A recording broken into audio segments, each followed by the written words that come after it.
신바람 사연 아파트. 오늘의 사연 시작하겠습니다. 안녕하세요. 어쩌다 보니 결혼하자마자 얼마 지나지 않아 시어머니를 모시고 살게 되었어요. 원래 저희 시어머니는 아버님 돌아가시고 나서 쭉 혼자 살고 계셨어요. 3명의 자식들이 십시일반 보내고 있던 용돈으로 생활비를 하고 계셨죠. 결혼 전에는 시어머니도 혼자 사는 게 더 편하니까 괜히 모신다니 어쩐다니 그러지 말고 같이 살자고도 안 할 테니 합가 걱정도 하지 말라는 말을 하셨는데 저희 결혼한 지 2년 만에 시어머니가 혼자서 지낼 수 없는 상황이 오게 되었어요. 어머님이 뇌졸중으로 쓰러지셨거든요. 원래도 고지혈증이 있어서 특히 더 조심하고 있었는데 갑작스레 찾아온 사고였어요. 다행이라고 해야 할지 어머님이 그때 마침 혼자 계셨던 게 아니고 친구분하고 같이 계셨던지라 최악의 상황은 면할 수 있었는데 결국 후유증이 찾아와서 간병인이 필요해진 상황이 되었던 거예요. 사실 시어머니 생활비라고 해서 3명의 자식들이 돈을 엄청 넉넉하게 드리는 것도 아니었어요. 벌이가 거기서 거기다 보니 셋이 모아 돈 100만 원 만드는 것도 고작이었죠. 그런데 이제 간병인 비용까지 추가적으로 부담하게 생겼으니 돈 내는 게 아까웠던 건지 힘들었던 건지 둘째 신우가 나는 이제 더는 못 낸다 하고 나온 거예요. 둘째 신우네가 장사를 하고 있었는데 경기가 계속 풀리지가 않아서 안 그래도 그것 때문에 고생 중이었거든요. 그 상황은 이해가 가지만 제일 중요한 순간에 저렇게 나오니 적잖이 당황스러웠습니다. 그래도 시어머니가 연금 나오는 것도 조금이나마 있었고 그동안 용돈 100만 원 받으면 10만 원씩이라도 따로 모아두신 게 있어서 그걸로 모자란 비용을 충당하고 있었는데 난데없이 큰 신우까지 둘째도 안 내는데 나는 왜 이걸 내고 있어야 되냐며 배째라고 돈을 안 보내기 시작한 게 발단이 되었던 거예요. 나중에 알고 보니 큰 신우랑 둘째 신우가 너는 왜 안 보내냐 하고 그걸 가지고 둘이 기싸움을 하다못해 실제로 다투기까지 했는가 봐요. 결국엔 남편이 나서서 신우들을 중재해주긴 했는데 결과적으로는 둘이서만 화해하고 큰 신우도 돈을 안 보내는 쪽으로 이야기가 끝난 게 문제였어요. 돈을 안 주지는 않을 건데 둘째네가 다시 그 돈을 낼 때까진 자기도 돈 한 푼 낼 생각 없다고. 자기도 남편하고 자기네 시댁에 얼마나 눈치가 보이는 줄 아느냐 하면서 결국 모든 책임을 저희 집에 돌려버린 거예요. 아들이 부모 모시는 게 당연한 거 아니냐는 논리였죠.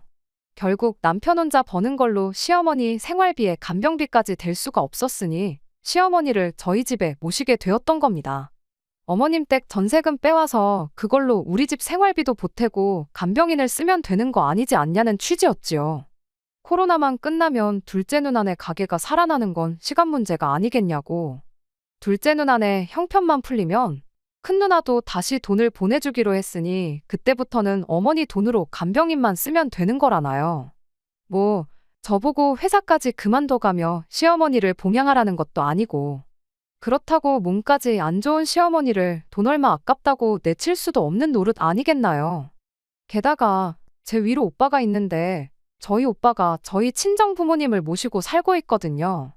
저희랑은 경우가 조금 다르긴 하지만 그래도 저희 새언니도 군말 없이 살고 있는데 저희 오빠는 해도 되는데 나는 안 된다고 내로남불하는 건 조금 아닌 것 같았죠.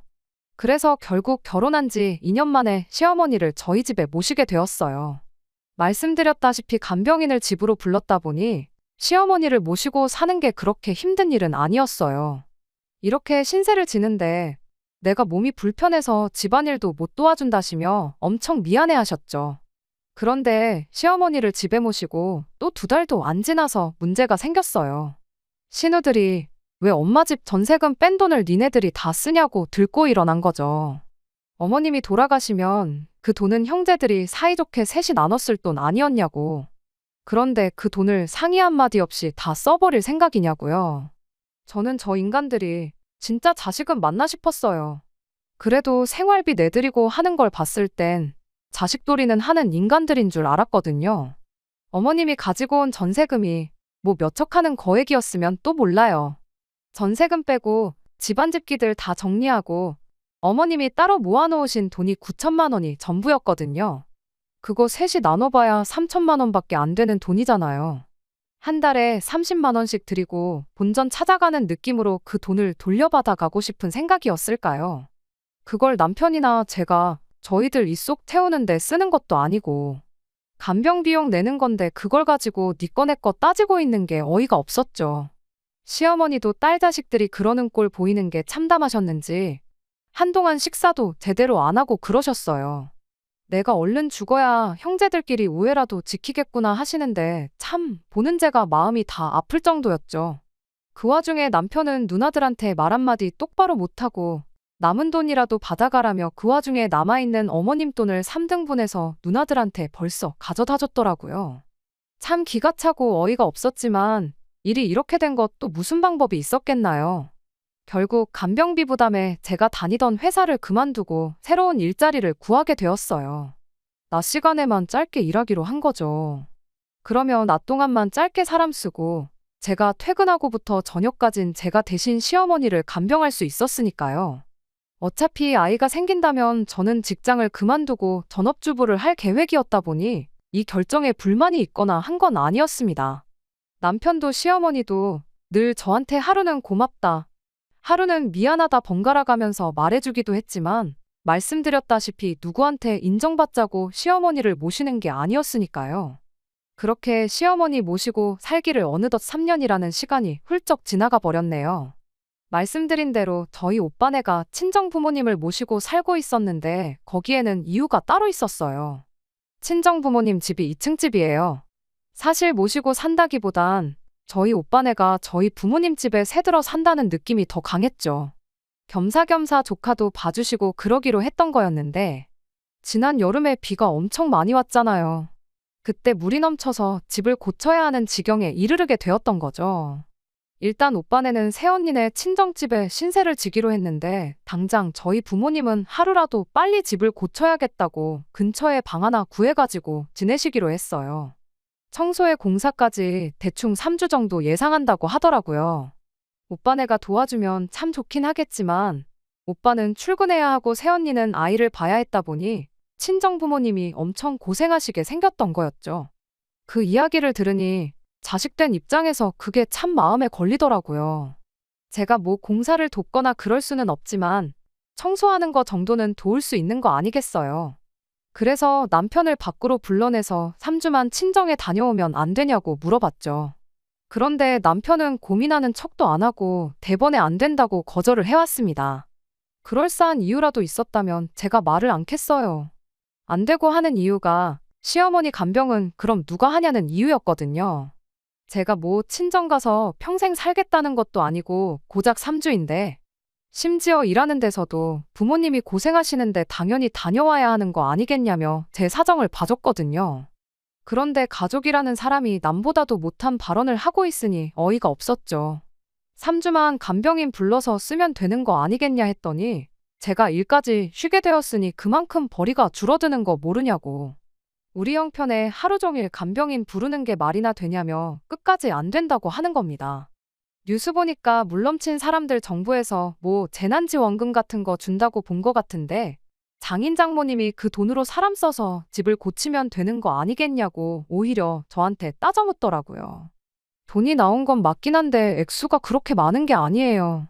200만 원 조금 안 되게 받으셨던 걸로 알아요.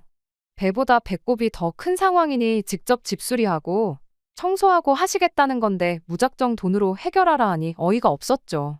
애초에 내가 멀쩡히 다니던 직장까지 그만둔 게 다 누구 때문이냐고 당신이 당신 누나들한테 어머님 간병 비용으로 쓰기로 했던 돈 3등분 해줘서 이렇게 된 거 아니냐 따졌더니 그렇게라도 해야 나중에 누나들한테 돈을 받을 수 있으니까 그렇게 한 거라고.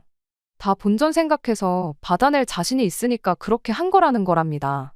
그러더니 급기야는 그럼 3주 친정 가는 거 보내줄 테니까 친정 부모님 앞으로 재난지원금 나온 걸 수고비로 받아오래요. 그럼 그 돈으로 간병인을 부르면 되겠다는 거죠. 정말이지 여지껏 시어머니를 위해 희생한 인연이 다 뭔가 싶은 생각밖에 안 들고 끓어오르는 화를 주체할 수가 없었습니다. 말씀드렸다시피 누구한테 인정받고자 시어머니를 모신 건 아니지만 지난 세월 나는 남편에게 돈까지 벌어오면서 지 아픈 엄마 병수발까지 들어오는 거 외에는 아무것도 아니었구나 하는 생각이 들더군요. 호의를 베푸는 건 한 번으로 족하다고 그게 반복되다 보면 당연한 줄 안다는 말이 딱 저와 제 남편을 두고 하는 말이었어요. 그리고 그때 마음을 정한 것 같아요. 그래서 남편한테 한마디 했죠. 네 부모가 소중한 줄 알면 남의 부모도 소중한 줄 알라고요. 나는 내 부모 힘이 되어주러 갈 테니 너는 너가 알아서 너 부모 챙겨라 말하고 그냥 그 길로 집으로 돌아가. 필요한 것만 대충 챙겨서 집을 나왔어요. 나오면서 그래도 몸성한 분이 아닌데 시어머니가 마음에 걸려 나오는 길에 비상금이라도 챙겨드릴까 했는데 이내 마음을 고쳐먹었죠.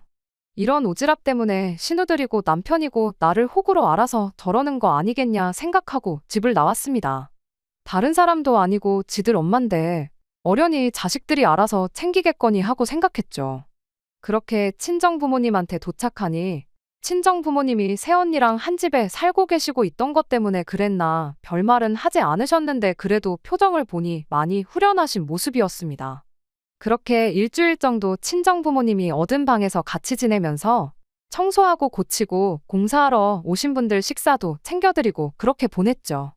남편이나 시어머니가 어떻게 지내고 있을지 궁금해서 그런 건 아니고 갈아입을 옷이 좀 더 있으면 좋겠다는 생각에 집으로 향했어요. 남편하고 마주치기 싫어서 일부러 남편 출근 시간에 맞춰서 아침 일찍 집에 다녀왔죠. 시어머니 마주치면 어떤 반응을 보이려나, 어떻게 대답을 해야 하려나 그런 걱정하면서 출발했는데 걱정을 할 것도 없었습니다. 남편이 그 일주일 사이에 집 비밀번호를 바꿔놓았더라고요. 시어머니가 집에 계신다 한들 몸이 불편해 혼자서는 거동도 못 하시는 분이 문을 열어줄 리도 만무했죠. 결국 남편한테 전화를 걸었어요. 필요한 것만 가지고 나갈 테니까 비밀번호만 알려주고 오늘 집에 와서 다시 바꾸던지 하라고 그렇게 말했죠. 남편은 알려달라는 비밀번호는 안 알려주고 저보고 너 거기 딱 기다리고 한마디 하더니 그냥 전화를 끊어버리더군요. 보아하니 집으로 오려는 것 같은데 밖에서 기다리기도 싫고 그냥 집으로 가버릴까 하다가 남편 하는 거 보고 그냥 이참에 있는 짐 다 챙겨서 나와야겠다 싶었어요. 뭐 비밀번호 바꿔놓은 시점에서 이미 다 끝난 거나 마찬가지인 이야기겠지만요. 한 30분이 지나니까 남편이 진짜로 집으로 왔어요. 여길 어디라고 기어들어오냐 하면서 뭐라 떠들길래 뭐 이 집이 네 혼자 집이냐고 결혼할 때 내 돈도 들어간 집이니까 닥치고 문이나 열라고 한마디 했죠. 제 입에서 닥치라는 강한 단어가 나오니 순간 남편이 흠칫하더니 끝내 문을 열어주대요. 그렇게 집에 들어가니 시어머니가 집에 안 계시더라고요. 어머님은 어디 계시냐고 물었더니 아픈 시어머니 내치고 집 나간 주제에 그건 네가 알아서 어디다 쓰려고 그러냐고 하는데 저 인간이 지금 뭘 믿고 저렇게 큰 소리를 치고 있나 싶었죠. 그래서 알겠다고 궁금해하지도 앞으로 평생 가도 어머님 어디 계신지 물어보지 않을 테니까 당신도 절대로 내 앞에서 시어머니 이야기는 입도 뻥끗하지 말라고 했죠. 이미 시어머니 간병을 이유로 친정부모님 도와드리는 거 못하게 했을 때부터 제 마음은 떠나갈랑 말랑하는 와중인데 일주일 사이에 현관문 비밀번호를 바꿔놓질 않나? 자기가 이기적이었다, 미안했다 하고 장인 장모님 잘 도와드리고 오라고 사과를 해도 모자랄 판에 저렇게 큰 소리를 내는 이유가 뭔가 싶었죠. 일주일 만에 짐 찾으러 돌아온 제가 혹시 집에 돌아오고 싶어서 간이라도 한번 보려고 분위기 파악하러 찾아온 거라 생각했던 걸까요? 남편이 옆에서 혼자 떠들던 말던 비밀번호 알려주고 다시 바꾸면 되는 걸 뭘 아픈 엄마까지 마누라한테 떠넘기고 돈 버느라 바쁜 양반이 직접 와서 문까지 열어주냐 하고 저는 제 짐을 챙기기 시작했어요. 괜히 말 한마디 잘못 꺼냈다가 시어머니 이야기 꺼내지 말라고 대답한 제 말에 남편은 어쩔 줄을 모르고 발만 동동 구르고 있었죠. 처음엔 당장 필요한 것만 챙겨올 계획으로 왔던 거다 보니 가방 하나 들고 온 게 전부라 생각보다 많은 짐을 챙길 수가 없었어요. 그런데 그날 또 대충 필요한 것만 챙겨서 가봤자 나머지 짐 챙기러 올 때 또 바뀐 비밀번호 때문에 씨름하고 있을 게 뻔한데 최대한 그날 많은 짐을 가져가야겠다는 생각밖에 없었죠. 그래서 집에 있는 상자며 두꺼운 비닐봉지며 해서 그런 거 찾아다가 억지로 짐을 더 싸고 있느라 시간이 좀 걸렸습니다. 남편은 저한테 뭐 따져 물으러 와서는 주둥아리 잘못 놀린 벌로 아무 말도 꺼내지도 못하고 옆에서 궁시렁대고만 있었고요. 그런데 벼랑간 현관문 비밀번호 눌리는 소리가 나더라고요. 그 소리에 저도 남편도 흠칫 놀랐죠. 그 시간에 저희 집에 누가 찾아올 일이 없었으니까요. 문이 벌컥 열리는 소리에 나가보니 큰 신우가 시어머니를 모시고 왔대요. 일주일 만에 바뀐 현관문 비밀번호를, 나도 모르는 내 집 현관문 비밀번호를. 시어머니 모시고 살기 시작하고부터 얼굴 한번 안 보고 지냈던 큰 신우가 알고 있을 줄은 생각도 못했어서 그런가 그냥 그 사실 자체가 참 당황스러웠어요. 그런데 당황한 게 저 혼자만이 아니더라고요. 남편은 물론이고 큰 신우 표정만 봐도 당혹스러움이 잔뜩 묻어 있었거든요. 남편이 입을 열기 전에 큰 신우가 먼저 입을 열었습니다. 니들이 이 시간에 집에는 왜 있냐고요. 남편도 이어서 한마디 하더군요. 어머니는 왜 다시 모시고 왔냐고요. 혹시 지금 누나가 집에 온 거 어머니 집에 두고 가려고 온 거냐고 묻대요. 대충 상황을 보아하니 사이즈가 딱 나오더라고요. 남편이 제가 친정으로 떠나자마자 간병인 구하기 싫다고 그걸 큰 신우네 집으로 보내버렸던 거죠. 그렇게 일주일 모시다가 더는 못하겠다 싶었던 건지 남편 출근해 있는 사이에 시어머니를 몰래 집에 다시 돌려다 놓고 도망칠 계획이었던 거 아니겠나요? 그런데 본의 아니게 남편이 저 때문에 집에 오게 되면서 그 상황을 딱 걸리게 돼버린 상황이구나 싶었습니다. 아니나 다를까 큰 신우가 이미 상황을 들켜버린 마당에 변명할 필요도 없다고 생각한 건지 대번에 이제 못 해먹겠다고 너네가 모시던 거니까 엄마는 니들이 알아서 하라고 그러더군요. 그리고 말 끝나기가 무섭게 그냥 집에 가려고 현관문 쪽으로 쓱 몸을 돌리대요. 남편이 가긴 어딜 가냐고 큰 신우를 붙잡았고요. 어머님 간병이야 이제 제 손을 떠난 일이라 생각했고 남매 간의 문제 또한 제가 껴들 일이 아니라 생각해서 저는 그냥 신경 안 쓰고 제 짐이나 챙기고 있었어요. 그런데 한참 둘이 티격거리는 걸 듣고 있자니 아주 가관도 그런 가관이 따로 없었습니다. 큰 신우는 여태 니들이 모셨으니까 니들이 계속 모셔야 한다는 소리만 계속 하고 있었고 남편은 여태껏 3년 동안 내가 어머니를 모셨는데 몇 주 집에 모시고 있는 게 그렇게 힘든 일이냐 따지더라고요. 남편이 몇 주라는 이야기를 하는 걸 보니 제가 친정부모님 도와드리고 온다는 그 3주만 어떻게든 버티면 제가 돌아와서 다시 시어머니를 모시고 살아줄 거라는 생각을 했던 건가 봐요.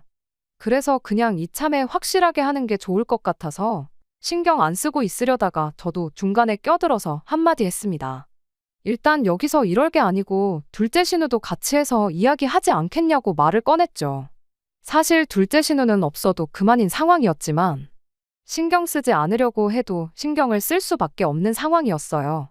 어머니를 앞에다 두고 자식 둘이서 네가 모셔라 내가 모셔라 아주 앞으로 안 보고 지낼 기세로 아웅다웅 하고 있는데 몸까지 아픈 시어머니 기분이 얼마나 참담하겠나요.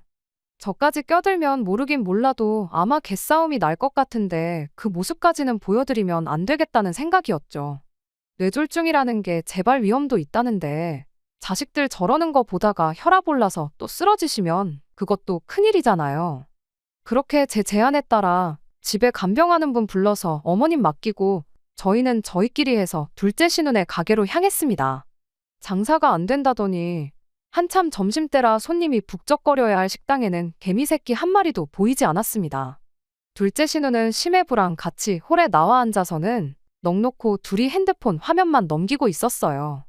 큰 신우랑 저희 부부에서 예상도 못한 세 사람이 가게에 들어오자 둘째 신우가 적잖이 당황한 모습으로 셋이서 여긴 또 웬일이냐고 묻더라고요. 둘째 신우도 눈치가 있는데 큰 신우까지 껴있으니 일이 그래도 보통 일은 아니겠구나 싶었나 봅니다. 아무튼 그렇게 삼남매가 한데 모여서 때 아닌 가족회의를 하게 되었어요. 피는 못 속인다더니 둘째 신우도 큰 신우랑 별반 다름없는 소리를 하더군요. 여태껏 니들이 모셨으니 저희가 계속 모셔야 한다는 소리를 말이에요. 남편은 거기다 대고 큰 신우한테 했던 말을 그대로 꺼냈고요.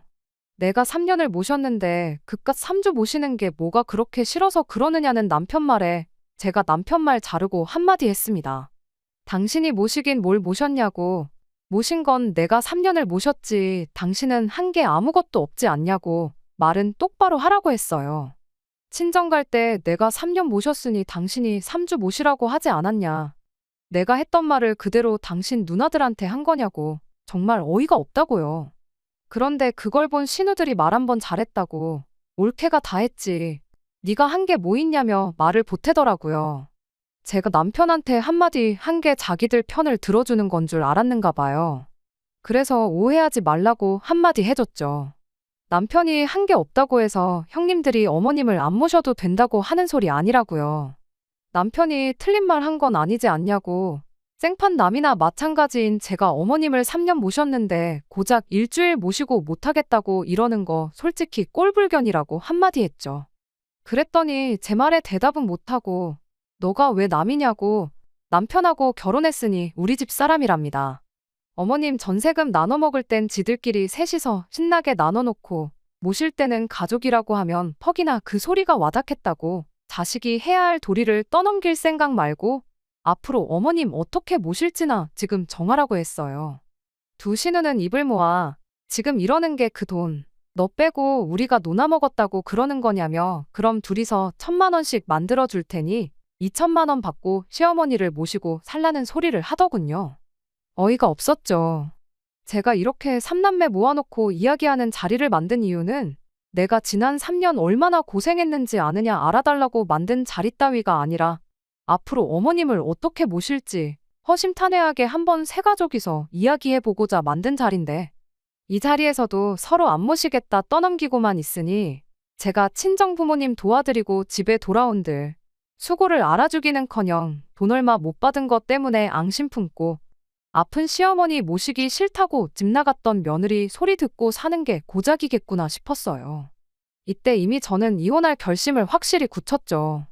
2천만 원 받자고 아픈 시어머니 모시고 사는 며느리가 세상에 어디 있겠냐고. 내가 돈 때문에 그러는 거였으면 시어머니를 모실 게 아니라 그냥 요양원에 취직해서 다른 아픈 사람들 돌보면서 제대로 된 월급 받고 일하고 있었을 거다 한마디 했어요. 적어도 세 가족이서 시어머니 돌아가면서 모시는 쪽으로 이야기해 볼까 해서 자리를 만든 건데 서로 떠넘기기 바쁘니 당신들이랑 더 이야기해봤자 시간만 낭비할 뿐이지 아무 소용 없겠다고요. 저는 이제 이혼을 하는 한이 있더라도 손 뗄 테니 어머님 거취는 셋이서 알아서 정하라 말하고 자리에서 일어났어요. 그런데 그 와중에도 둘째 신우가 우리는 장사를 하기 때문에 현실적으로 모시는 게 불가능하다며 큰 신우네랑 저희가 반년씩 시어머니를 모시면 안 되겠냐고 자기만 혼자 쏙 빠지려고 장꾀를 부리더라고요. 장사가 대수냐고 우리도 맞벌이하면서 모셨다고. 그리고 지금 상황상 어머님 모시기 제일 좋은 게 둘째 형님인 거 모르냐고 한마디 했어요. 가게가 장사가 안 된다길래 얼마나 안 되나 봤더니 이건 뭐 점심시간 1시간 동안 개미 새끼 한 마리도 안 들어오지 않았냐고. 한 사람만 있어도 충분한 것 같은데 뭐하러 둘이나 나와가지고 가게에 죽치고 앉아있냐고 했죠. 그 시간에 그냥 형님이 어머님 간병하고 있으면 되는 거 아니겠냐고요. 한 달에 어머니 간병 비용 30만 원 보태는 것도 힘들다고 안 주고 있지 않냐고. 그냥 이참에 어머님 모시고 동생이랑 형님한테 30만 원씩이라도 받으라고 했죠. 그럼 이렇게 장사도 안 되는 가게에 죽치고 앉아있는 것보다 돈은 더 벌지 않겠냐고요. 그랬더니 큰 신우도 남편도 이게 정답이다 싶었는지 그러자고 어머니는 둘째 신우가 모시는 걸로 하자고 아주 며칠 굶은 하이에나 새끼들 마냥 달려들대요. 말이 그렇다는 거지. 어머님 모시는 건 셋이 알아서 자라비하라고. 그리고 남편은 한동안 저랑 이혼 준비한다고 정신없을 테니 돌아가면서 모실 거거든. 그거 하나만 감안해달라고 말하고 자리에서 일어났습니다. 난데없는 이혼 선언에 네가 모셔라 서로 헐뜯던 신우들이 말을 멈추고 저를 쳐다봤고 남편도 깜짝 놀라서는 갑자기 이혼이라니 그게 무슨 소리냐며 저를 따라 자리에서 벌떡 일어나더군요. 거기서 남편이 무릎이라도 꿇고 땅에 머리를 찧어가면서 미안하다고 사과했다고 한들 이혼하겠다는 저희 결심이 바뀌지는 않았을 거예요. 그런데 거기서 남편이 정말 손톱만큼이나마 남아있던 정을 확실히 떼주더라고요. 저를 따라 자리에서 일어나더니 저를 붙잡는 게 아니고 지 누나들한테 어머니 때문에 나 이혼당하게 생겼다고 자기 이혼당하는 꼴 보기 싫으면 누나들이 이제 어머니 좀 모시고 살라는 소리를 하더라니까요.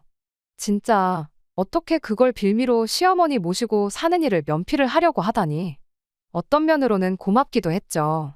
그나마 남아있는 정까지 확실히 떼주니 이혼할 결심을 더더욱 확고하게 해준 거나 마찬가지였으니까요.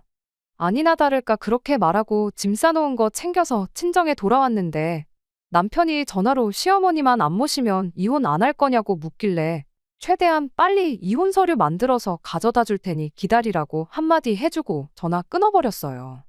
제 짐은 그날 거의 다 챙겨서 나왔다 보니 그 후로 이혼할 때까지 집에 따로 가야 할 일은 없었죠.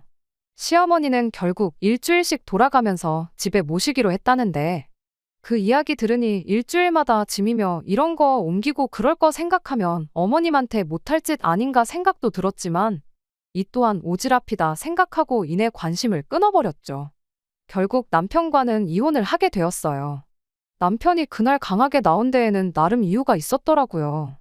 이혼 소장 받으니 먼저 짐 싸서 나간 것도 저였고 시어머니를 모시고 사는데 제가 합의를 했으니 이혼할 때 재산 분할이나 이런 부분에 있어 제가 불리할 거라고 생각했었나 봐요.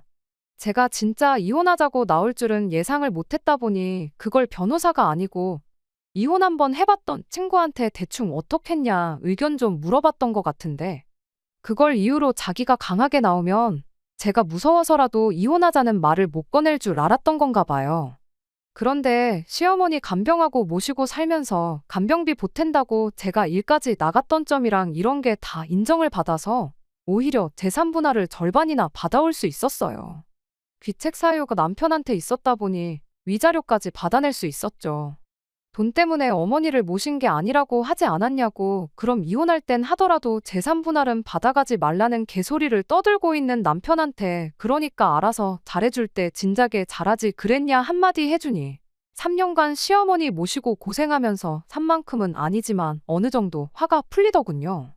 그렇게 숙려기간이 다 끝나갈 무렵 남편한테서 연락이 왔어요. 시어머니가 마지막으로 한번 보자신다고 하는데 이혼하는 마당에 거길 다녀올 이유가 있나 싶었죠.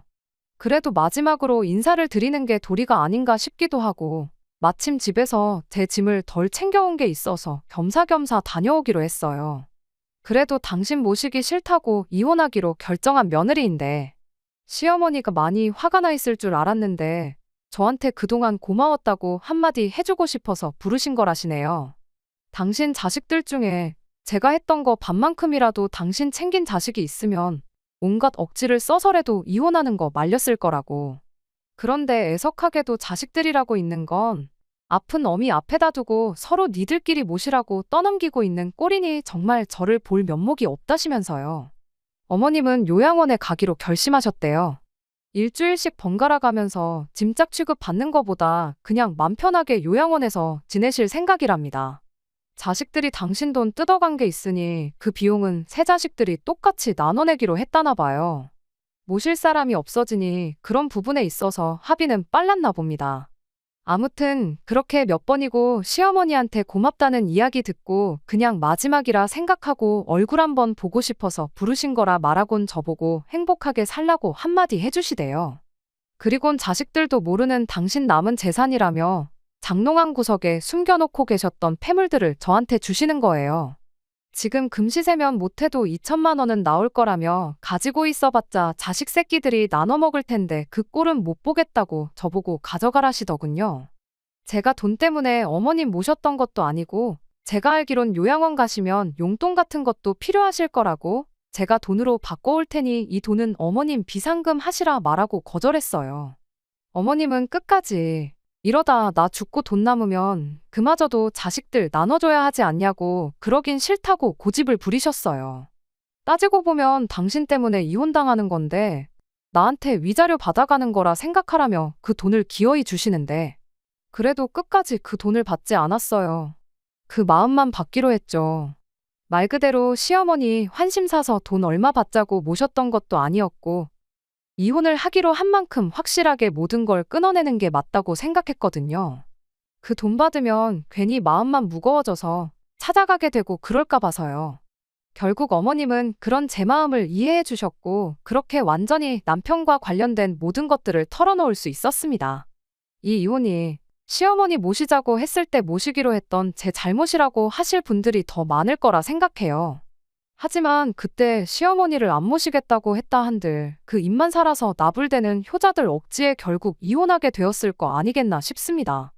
차라리 더 늦기 전에 일찍 손 털고 나와 제 인생 되찾고 시어머니도 요양원에서나마 자식들 눈치 안 보고 편하게 지내시게 된 지금이 제일 좋은 마무리가 아닐까 생각해요. 효도는 제발 남한테 떠넘기지 말고 직접 하자. 이렇게 한마디 하고 싶네요. 설령 남이 대신 해준다고 한다면 적어도 그 행동에 대해 고마움을 느낄 줄 아는 사람이 되었으면 좋겠어요. 생각난 김에 저도 저희 오빠한테 암만 한 집에 산다고 해서 새언니한테 효도 떠넘길 생각하지 말라고 한마디 해줘야겠네요. 끝까지 들어주셔서 감사합니다. 오늘의 사연은 여기까지입니다. 구독과 좋아요, 알람 설정 부탁드리고 더 좋은 사연으로 다시 찾아뵙겠습니다. 감사합니다.